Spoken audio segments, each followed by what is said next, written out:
A pleasure to meet all at last, and welcome back to HJN Season 4. For this piece in Get Creative, I am in fact going to talk about a special device for number 2368 called the Padlock. This device is in fact made for locking things up. And as we know, the Padlock is in fact a variation of the lock that uses a keyhole and does require a key to open it. There of course are other variations of a lock, such as combination locks, which of course can come in the classic dial style, or even with those turners that have varying numbers on them. And there's even the variation that of course has letters that spell out words. Of course, being an owner of one of those myself, it actually is a lot more easier to put that together, simply because of the fact that words are easier to remember than with most arbitrary lists.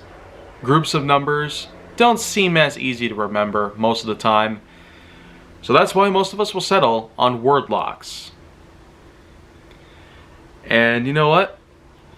That's a good enough way to end this video. So I will once again be taking off until tomorrow when I have another piece of HJN up for grabs.